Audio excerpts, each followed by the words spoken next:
The Erasmus scheme has fostered student exchanges and apprenticeships all across the European Union since 1987. But the UK will be leaving it next year. Prime Minister Boris Johnson had previously assured that Brexit did not threaten Britain's role in the programme, but the UK and EU have failed to agree on the cost of Britain's continued membership. And the British government has since announced a new scheme named after World War II codebreaker Alan Turing for students to study and work not just in Europe, but across the world. Let's go to Sheffield in England, where we can speak to Paul James Cardwell, a law professor who has previously set up university foreign exchange programmes. Good morning. Thanks very much for speaking with us here on Euronews. How difficult will it be for the UK government to set up the Turing scheme as a replacement for Erasmus?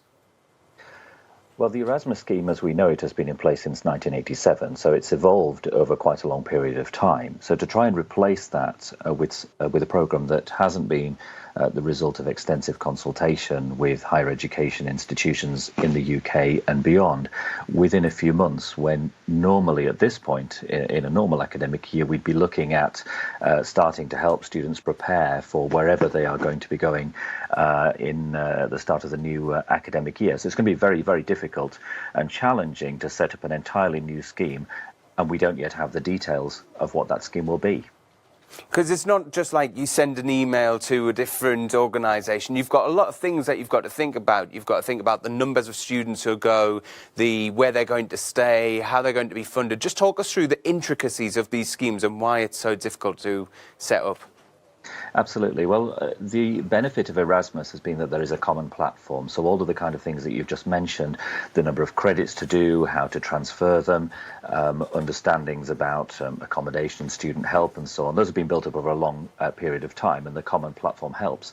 When you set up an agreement with a university outside, and that's the basis on which an exchange works, you have to agree on very important things like, will there be any tuition fee paid? And if there is tuition fee paid, obviously that increases the cost for the student or whoever is going to pay it. And I do doubt that a new scheme set up by the UK government would cover the tuition fees charged by, for example, institutions in the United States. So universities and education systems vary massively across the world, and it's very difficult to even undertake visits, especially when you're talking about long-haul destinations such as Australia and New Zealand, to actually work through those and know exactly what the students will be doing when they get there.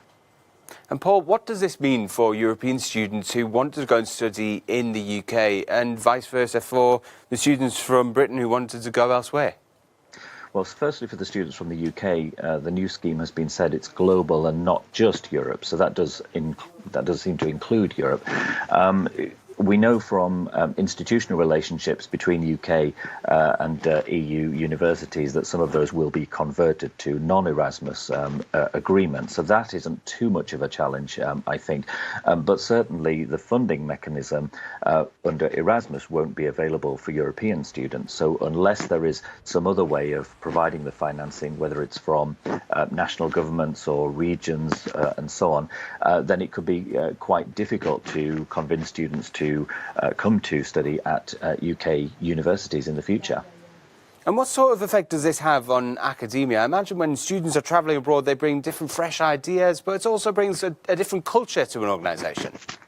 Absolutely, and certainly as a professor, and having a classroom that's made up of students who've come from all over Europe and all over the world is a very, very enriching and rewarding experience, including for those students who don't actually participate in Erasmus. It helps familiarise with the fact that university systems, cultures, all of these kind of things are very different the world over, and the UK has benefited enormously for that over time.